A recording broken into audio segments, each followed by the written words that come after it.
ठाण्यातील 2800 कोटींचे TDR वाटप अडचणीत, कॉन्शियस सिटीझन फोरमचा घोटाळ्याचा आरोप.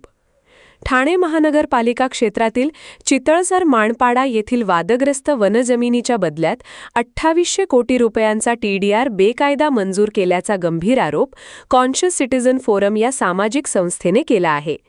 वन विभाग व ठाणे महापालिकेने संगमनताने हा महाघोटाळा केल्याचा दावा संस्थेने पत्रकार परिषदेत केला. फोरमचे के. कुमार यांनी सांगितले, मौजे चितळसर माणपाडा येथील जमीन महाराष्ट्र खाजगी वने संपादन अधिनियम 1975 अंतर्गत खाजगी वन म्हणून नोंदणीकृत आहे. 30 ऑगस्ट 1975 पासून ही जमीन कायद्याने राज्य सरकारकडे वर्ग झाली आहे.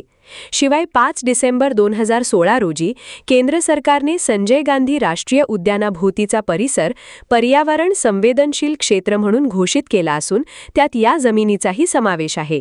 त्यामुळे येथे TDR मंजूर करणे पूर्णतः बेकायदा आहे.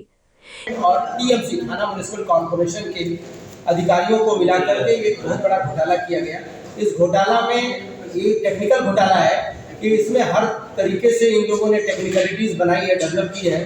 इसमें हाई कोर्ट को भी इन्होंने फैक्ट्स से नहीं बताया, सुप्रीम कोर्ट को भी फैक्ट नहीं बताया और मेरिट पर ये केस डिसाइड नहीं हुआ है. सुप्रीम कोर्ट और हाई कोर्ट से सेटलमेंट के आधार पर ये केस डिसाइड हुआ है. मेरा ये बोलना है कि अगर आपने मेरिट थी, अगर डिपार्टमेंट TMC मेरिट से लड़ी होती ये केस तो शायद 2800 करोड़ का डी दया भाई जैसी कंपनी को ये TDR नहीं देना पड़ता. लेकिन डी दया भाई कंपनी से भी ज्यादा दोषी थाना म्युनिसिपल कॉर्पोरेशन फॉरेस्ट डिपार्टमेंट के वो अधिकारी हैं जिन्होंने स्टेट गवर्नमेंट को इतना बड़ा भ्रष्टाचार में डुबाया, इतना बड़ा रेवेन्यू लॉस कराने का काम किया और जो फॉरेस्ट से जमीन होनी चाहिए वो फॉरेस्ट से जमीन को छीनने का काम किया है. इन लोगों ने उनका दावा खत्म करने का काम किया. आज हम लोग देख रहे हैं कि हर दिन एक तो डिसबैलेंस हो रहा है, गर्मी बढ़ती जा रही है, पर्यावरण हमारा जो है वो डिसबैलेंस हो रहा है. इसके लिए हम लोग फॉरेस्ट को नकार नहीं सकते. फॉरेस्ट की वजूद को खत्म करेंगे अगर तो हमारा वजूद खत्म हो जाएगा, इंसानों का वजूद खत्म हो जाएगा. हम लोगों ने उन लोगों से नहीं किया क्योंकि ये महापौर स्तर का काम नहीं रह गया, मिनिस्टर के स्तर का काम भी नहीं रह गया.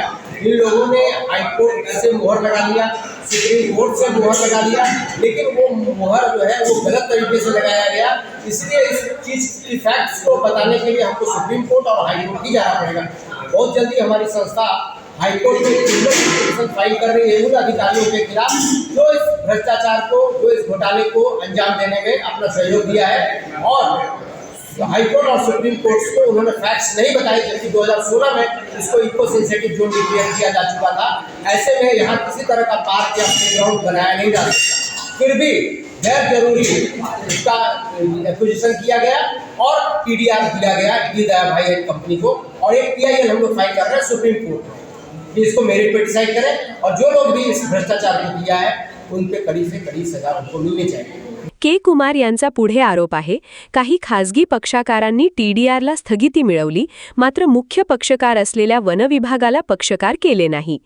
उच्च न्यायालयात अपील करताना 2016ची केंद्रीय ESZ अधिसूचना जाणीवपूर्वक लपवून ठेवली गेली आणि संगमनताने 50% TDR देण्याच्या अटी नोंदवून घेतल्या. दरम्यान 26 मे 2023 रोजी ठाणे महापालिकेचे नगररचना विभागाचे सहाय्यक संचालक कुणाल मुळे यांनी डहायाभाईसोबत झालेल्या तडजोडीचे प्रतिज्ञापत्र सादर केले. त्यामुळे सर्वोच्च न्यायालयाने SLP निकाली काढली. यावर फोरमचे कायदेशीर सल्लागार ॲडव्होकेट राज चौधरी यांनी प्रतिक्रिया देताना म्हटले, सर्वोच्च न्यायालयाची दिशाभूल करण्यासाठीच हा पूर्वनियोजित कट रचण्यात आला आहे.